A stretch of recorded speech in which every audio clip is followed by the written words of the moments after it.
Everyone,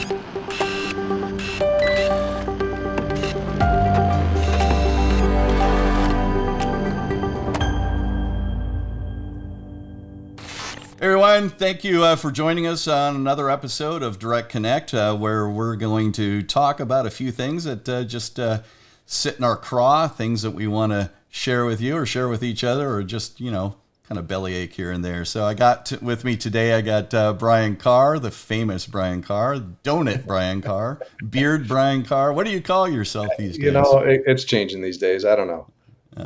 Thanks for coming. And Brent, appreciate you coming as usual.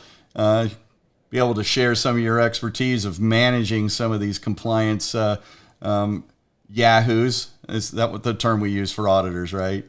Technical term, yes. Technical term. Well, thank you for coming, and let's get to it.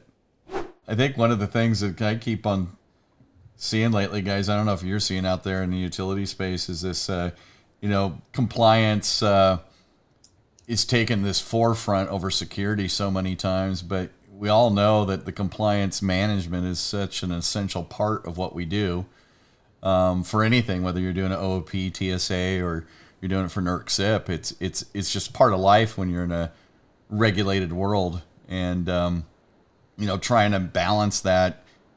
I think culturally becomes quite an interesting thing to me. I'm seeing a lot of utilities out there that are just so focused on their compliance practices they forget what they're supposed to do. And a lot of it is I think probably the compliance program is such a onerous activity. They're not managing that very well. They're over spreadsheeting themselves. Maybe that's what you call it. I don't know. What are you guys seeing? Yeah, definitely. And I don't know. So some of it I kind of fault to the standards and the way they're written, but some of them are so documentation heavy that. A lot of these companies spend so many resources just trying to document some of the basic activities and kind of lose sight of why, the why behind it. But that's long been the issue with SIP too, right? It's very, very evidence. I don't want to say evidence. Evidence and documentation, two different things, but very documentation heavy. And there's so much that goes into it that, you do. You get lost in the weeds, right? And you forget, what are we doing this for? And what's the overall benefit, and lose sight of the security. And now isn't part of it is how the regulation actually written, right? I mean, like you said, there's a lot of burden on documentation, but there's other regulations in other industries other than ours that are more assessment based, that maybe there isn't that much a burden. Maybe it's our own fault, right? If in the electric sector we have some control over it, maybe not in the oil and gas, but in the electric sector, we had some control of it by way of creating our own standards. Here we are with a bunch of standards that require a lot of documentation. Well, I look at things like you guys mentioned, the over spreadsheeting of the world. And I think we've overutilized the tools and technologies. We've dumped so much money into the tools and technologies, and people aren't really seeing a true benefit from those tools or technologies, right? So, we've got a lot of good intelligence that comes out of that, but what do you do with it? What do you do with that intelligence that you're getting out of your tools and your technology? How do you make action or make that data actionable that you're taking out of your tools and technology? And I think that's where a lot of people. It's almost like you have to get rid of some of that noise, right? In order to focus on what you're really doing this all about. I mean, why you're doing regulation, why you're being regulated, and that's in the electric sector. It's those crown jewels, right? It's that that whole element of the OT side of the world. That's what you're trying to protect. You're doing that in oil and gas too, and if you have so much noise, you forget that there's something to protect. And I think, with all that data that we are collecting, if you're going to do it, use it to your advantage, right? Turn it on its head.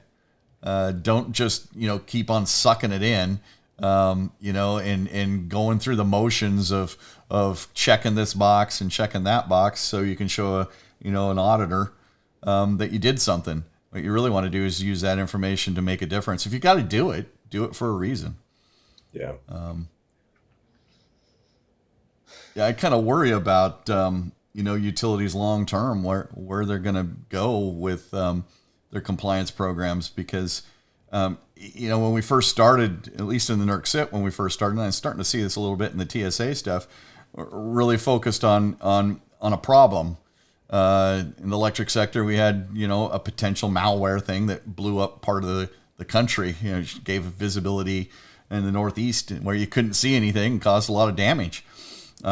Is a contributor, not necessarily the whole thing, but as time goes on, you forget about those things, and now you're all about how do we make sure the auditors stay out of our business? How do we make sure they go away? And I don't know, internal controls, right? We've been talking about that for how long? Yeah, it's been a long time. Nearly a decade. Nobody's figured it out. No. Brent, were you when you were at WEC, were you responsible for some of that? So I wasn't directly responsible for bringing the controls. I'm not blaming you. But I did have a hand to play. I did have a hand to play in the development of a process by which the regions are going to evaluate the control effectiveness. And again, I think we're still, even after a decade, we're still in our infancy of recognizing what a quality control is, whether it's preventative, detective, or corrective. Recognizing how a regional auditor or someone in the regional space is going to recognize and effectively judge and assess the quality of a control is still a challenge. And I know the regions are working toward that. But again, you bring in these regulations. Now we're throwing tools at them, right? We've thrown tools at them for over a decade. We still haven't gotten to the point where it's like really driving effective change in our organizations. Now we're going to bolt on another layer of control objectives that we intend to, develop and implement controls that are to prevent or reduce or mitigate our risk. And again, you lose sight of what your core competency is. I think when you go, you really have to look broadly, holistically. So having something to bring all those tools, controls, regulations into one space so you have a single pane of glass you're working from, I think is the next step in maturing our programs. I hate to say this, Bryan. But I'm so distracted by your beard right now. I really am. I just got it cleaned up the other day too, and it looks good. It's just like just something different. I'm jealous. I mean, I'm trying to go there. I'm going, okay, I'm going to do the beard thing since Bryan did such a good job. And it's new. It's new to me still. Yeah. Takes me a good 4 months for it all to come out, but yeah, it's the only hair I can grow on my body. I mean, come on. Well, gee, TMI. you too. You got a head of hair. I can do a face of hair, and that's it. Oh, it's crazy. Our beards are growing, but so is a lot of the security woes that we have. So I really just hope the industry, kind of can see the problems that exist out there. That, I mean, I'll say this all the time, when NERC came out, it was one of the first, really, security regulations that had some teeth to it. And it did move some needles. It definitely did. There's no doubt about it. But it makes me wonder if we need to consider some reform now. I mean, I don't know if any of the changes that are happening now really are going to impact any positive thing. We see the Project 2016 stuff. Holy cow. Yeah. That scares the crud out of me. It really does. Yeah. Well, and you said it right there. I mean, look at the speed at which things do move. That was Project 2016 or 2022. So, 6 years into this, change to the standards and, it keeping up with technology and current threats it's always been lagging. And then to your point, the real question is what effect is it going to have? I think that's another point that a lot of people lose sight of. We talk about the administrative burden, just throwing whatever they can at it to try and make compliance easier, make it go away. But they're also losing sight of some of those major points. And hey, is what we're going to do, is it actually effective? How do we measure it? What does it look like? A lot of that still, a lot of entities still struggle with that. It makes I was just sitting here thinking about, I don't know how long it's been since you guys have looked at the NRC cybersecurity regulations, the requirements that they have listed out. Was that a couple pages? I mean, It's not a huge thing. I wonder if anybody if they did a comparison between how secure the electric sector is in their most critical areas versus how a nuclear site's cybersecurity is. If one's better than the other, I'd put some money on the fact that it's probably about the same. Yeah, but aren't they all air gapped there on the nuke side? I mean, that's what I've heard. Yeah, right. We know that's not true, but that they got to a certain level of security out of purpose. It made it's a business decision that was very clear. In the electric sector, they needed some nudging. We're now 13 years into it, maybe a little more, a little less. Is changing definitions in a standard going to make any difference whatsoever to protecting those crown jewels, making this stronger? I don't think so. Yeah. Additionally, the approach to ripping open almost the entire suite of standards to effectively manage a small aspect of it, which is virtualization, the virtualized environment, which is great. Using virtualization gives us so many opportunities from an optimization perspective, resourcing perspective. It's great. And I'm not against it, but I am against the fact that we had to rip open nearly all the work that's been done to this point in order to accommodate the virtualized environment, where I don't think that was necessary. Additionally, you look at some of the government technology, Yeah. I mean, couldn't this been done with a position paper, right, from NERC saying, "Here's our position about virtual machines"? That's blasphemy, Stacy. No, I know. It just and yet I dread the thought that this actually passes. And what's the date that's going to get passed? It might be passed or no passed before people get to watch this. April 11th is the ballots are due. Ballots are due on April 11th. For the third ballot. If it does, it's the third round, right? If it does fail on this one, that's precedent setting. That's never happened before, and it'll be interesting to see what NERC and then more importantly FERC says about the adjustment or the lack of progress in this project development. Yeah, and I wonder, didn't this come from on back and forth about virtualization, and then at some point FERC said make it so.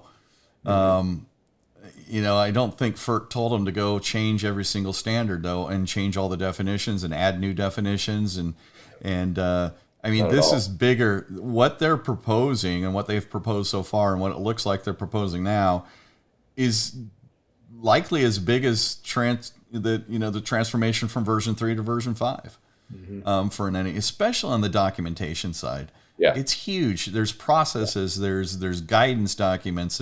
Every utility has something that has been based on these fundamental definitions that we all have now lived with through version 5. And some of the definitions go all the way back to the very beginning that are well understood. Now we're going to introduce all this funky business or monkey business. I thought I was going to say a bad word, didn't you? Funky monkey business. That's what you're going for. Yeah. Anyway, it's going to be curious to see what industry does, if they're strong enough to step up and shoot this down. I think it's time. Yeah, and I think there's a severe underestimation, and having been party to a lot of the version 5 drafting back in the day, just understanding what they're writing and those downstream impacts. I mean, there's like you said, there's significant burden to entities just from administrative documentation, not even talking any security benefit or any type of implementation, but man, to go through and update documents, process procedure docs, and everything else is drafting team certainly doesn't fully appreciate that. I mean, it creates an additional burden on top of maintaining compliance with current requirements while you make those changes. Yeah, and I'm sitting there thinking, the SDTs, they have their marching orders too, right? So I get there's boundaries that they have to live in and try to meet, but sure would be nice for someone somewhere. I would hope NERC would stand up and say this is not doing anybody any good, and after even 2 times being shot down, you would think somebody asked that question: are we even close to going on the right direction? And what it appears is they took it as, oh, we just didn't do enough definitions and we didn't define things more. We'll do more. Let's do more of the same and see what comes of that. And, that or they hope just to just to wear down the industry to where they finally concede and say, "Oh, fine, we'll just vote for it." I don't think is the right approach, but no, and there's been a couple others in the past that have got to the third ballot, I think, really early on. And, you know, there was this, I think it was, I'll say his name, Scott Mix, who went around, you know, telling people, you better pass this or else you don't like the consequences, because that does open up Pandora's box, right? That could lead to FERC just writing the expectations, a ruling from them, and not even going through the ERO. Yeah, it's true. There is definitely is that risk. Yeah. What about the potential of removing the NERC as the ERC or the ERO? Excuse me, there's compliance organization, finding someone else to step in their stead. You look at some of these. You look at some of these defined terms, these new definitions they're putting in place for things like interactive remote access. You know, which used to have a very explicit, you know, serial type exemption in there. It's gone.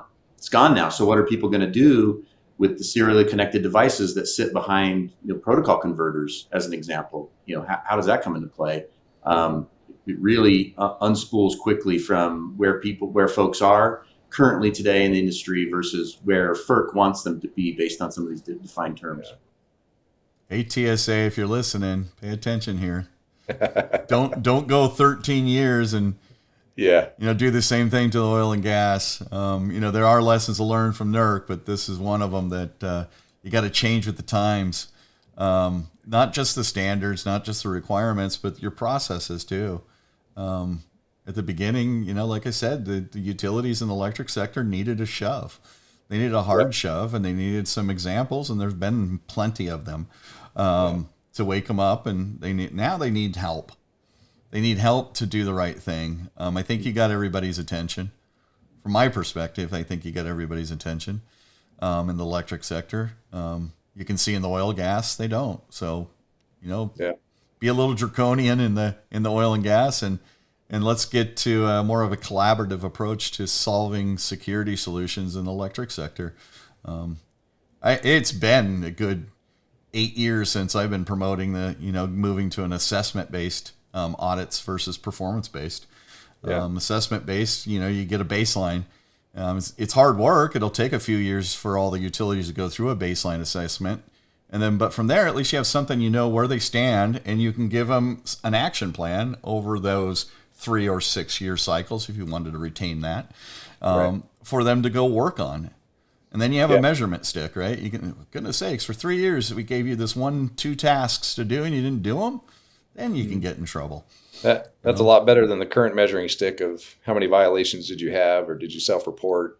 There's there's so many different ways to measure, but to give something that's definitive and consistent across the regions, right? We see many different measuring sticks out there across the country by the regulators, even different, with NERC and FERC and how they look at things and how they assess things. But to have a consistent, we could go another whole session on the inconsistencies between the regions and the commissioners and the ERO. It's no doubt. Yeah, it's such a challenge, But maybe that's another thing TSA should listen to. If you're going to do auditing, do it as a central body. Yep. You'll have more consistency. Absolutely. You'll have consistency somewhat, right? Right now, it's even with the advent of the NERC ERT and other tools they've developed and implemented, you still have inconsistent practices region by region. And that's a challenge, I think. I agree. Yeah. Having it a central body focused on the audit enforcement, the compliance monitoring practices, I think is critical for TSA to take on and maintain. Yeah. Well, I think the final message for everyone that's paying attention, if you made it this far, is consider balance in your compliance to security. Don't forget why you're doing this. You want to make your company more secure. It's a good business decision to be secure. You don't want to be hacked. You don't want to be on the front page. You don't want to be Colonial Pipeline. Don't forget that element, and that'd be the greatest takeaway from this. So I think with that, guys, we've come up to time, and I really appreciate you guys jumping on and having a little fireside chat with me and talk about these things. I appreciate your expertise.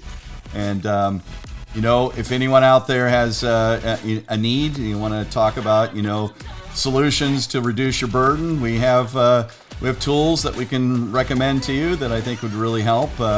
And we have the expertise. Like I said, you've heard, we've been around this for a long time.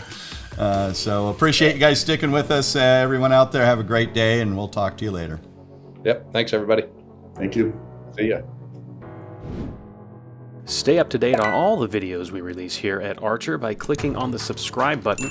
Click on the bell to be notified right away when we release new videos. If you know of a topic or someone you think we should talk to on DirectConnect, please let us know in the comments below.